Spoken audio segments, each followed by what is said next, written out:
Assalamualaikum, welcome back to my YouTube channel Firdaus Muzamil. Kembali lagi kita dalam segmen Paranormal Series. So pada kali ini aku nak kongsikan pengalaman aku ketika bercuti di sebuah pulau. Boleh dikatakan tempat yang sangat ramai pengunjung. So pada kali ini aku nak kongsikan pengalaman seram ketika aku berada di tempat tu dan beberapa kejadian aneh yang boleh dikatakan masuk akal ataupun boleh dikatakan tidak. Itu bergantung pada korang punya pendapat. So, tanpa membuang masa, mari kita mulakan. Bismillahirrahmanirrahim. Rabbi a'udzubika min hamazati syayatin wa a'udzubika rabbi an yahdurun. Wahai Tuhanku, aku berlindung kepadamu daripada segala syaitan dan aku berlindung juga kepadamu wahai Tuhanku daripada kedatangan yang berhadap kepadaku. Amin. Amin. So, pada malam tu kita orang lepak dekat kedai mamak ni. Kita orang lepak, kita orang bintang, borak-borak semua pasal apa benda-benda kan.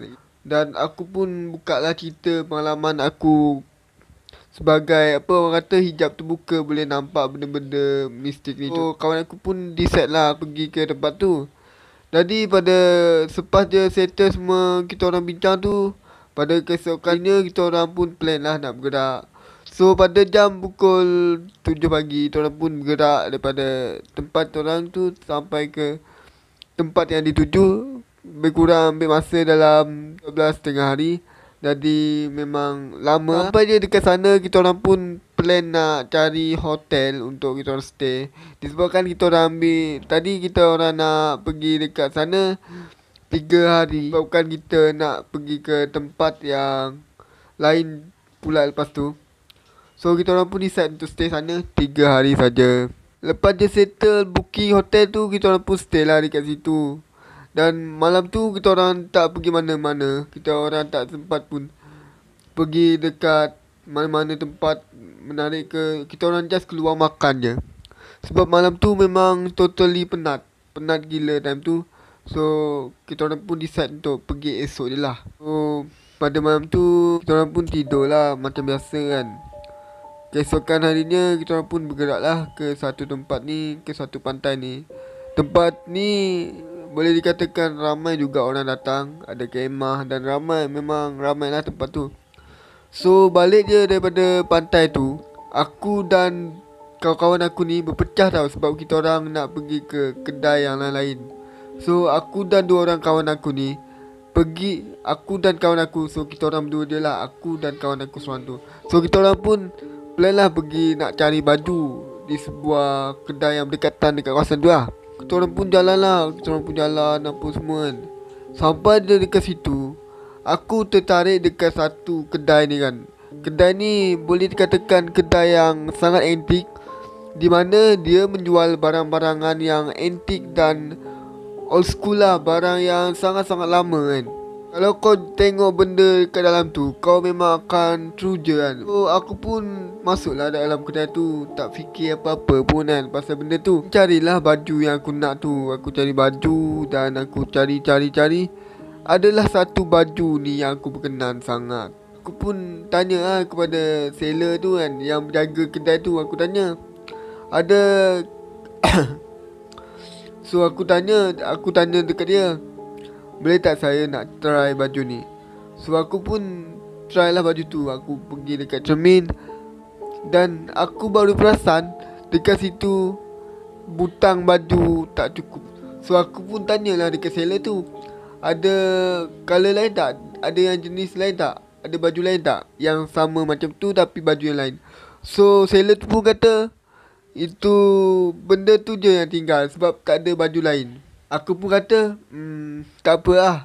Sebab kau nak cari barang yang kau suka kan. Kau nak cari baju yang kau nak, tapi tak ada dekat kedai tu.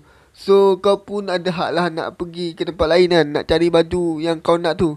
Tapi seller ni dia tahan aku. Dia kata, sinilah, ada baju lain ni, kau pilih lah baju-baju yang ada dekat sini kan. Lepas tu aku kata, tak apalah bang, saya cari baju dekat tempat lain je lah bang. Lepas tu dia kata, dia tahan aku lagi. Dia kata, dia bagi aku something tau. Dia bagi aku keychain. So aku tak fikir apa-apa lah. Aku just ambil. Dah orang bagi, kita ambil lah. Dah tak jumpa baju yang aku nak tu tadi. So aku pergilah tempat lain. Dan dah jumpa lah baju yang aku nak tu. Dan aku pun balik lah ke hotel. Dan pada malam tu kita orang santai lah dekat ruang tamu hotel tu kan. Ada TV, ada apa semua. Member-member tengah lepak main game apa semua. Kita orang pun tidur. So aku dan dua orang member aku ni tidur satu bilik ni.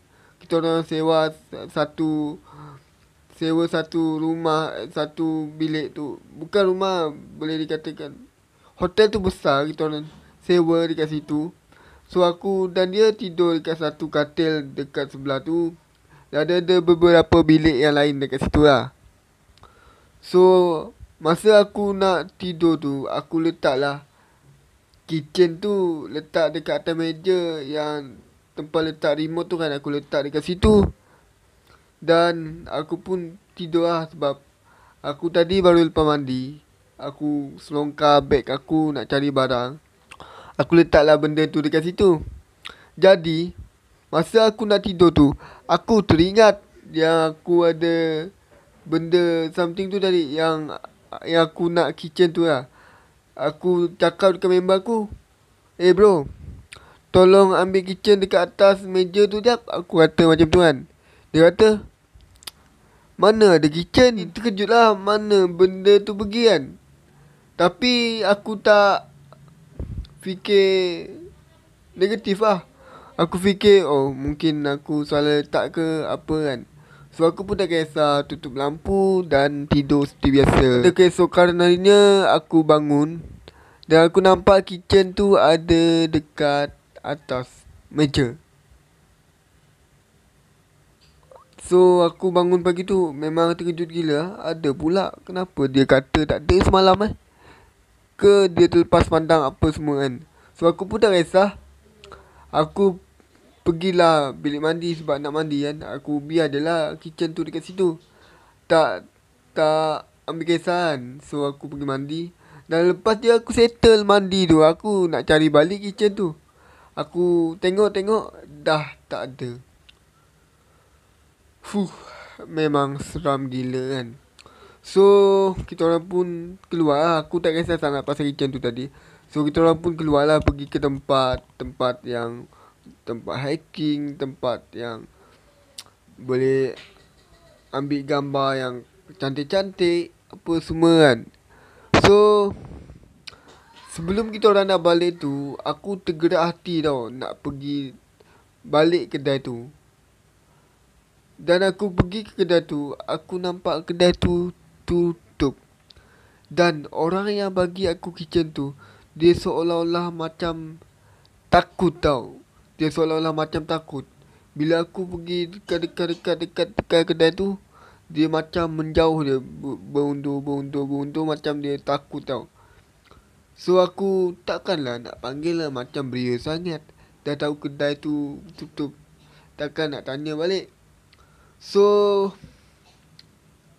aku dan kawan aku pun baliklah naik bas seperti biasa.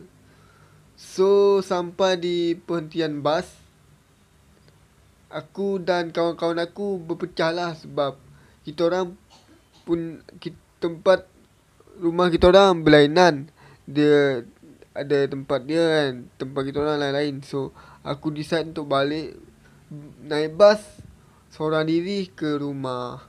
So disebabkan tu, sampai dia dekat stesen bas tu, aku pun rasa nak terkencing lah kan. Aku rasa nak terkencing, aku pun pergi tandas. Bila aku pergi tandas, lepas dia settle tu tadi, tiba-tiba makcik cleaner tu macam tegur lah, macam tengok something tau. Dia tengok something. Dia macam terkejut lah tengok aku. Macam dia bukan tengok manusia, dia macam tengok benda lain. So dia pun kata, Adik ada bawa benda yang bukan milik adik tak? Dia tanya macam tu kan. So aku pun hairan lah, kenapa dia macam tu kan. So aku pun agak terkejut. Kitchen ni ke? Sebab bukan milik aku kan. Jadi aku pun tak kisah sangat. Aku buat tak tahu je. Aku kata, yalah, mana ada. Yalah, sebelum ni mana ada orang pernah tegur aku dekat tandas. Kalau ada pun dia memang nak borak. Dia memang nak ajak borak. Tapi yang kali ni memang lain lah. So aku pun tak ambil kisah lah pasal tu. So aku pun naik bas. Sebab aku ni jenis aku tak nak ketinggalan bas. So aku lepas dia kencing, lepas dia apa semua kan, aku akan naik balik ke bas tu secepat yang mungkin. So sampai dia dekat terminal bas di tempat rumahku. Bukan rumahku lah, yang boleh dikatakan rumah kau lah, sebab kau dah sampai tempat kau, faham tak?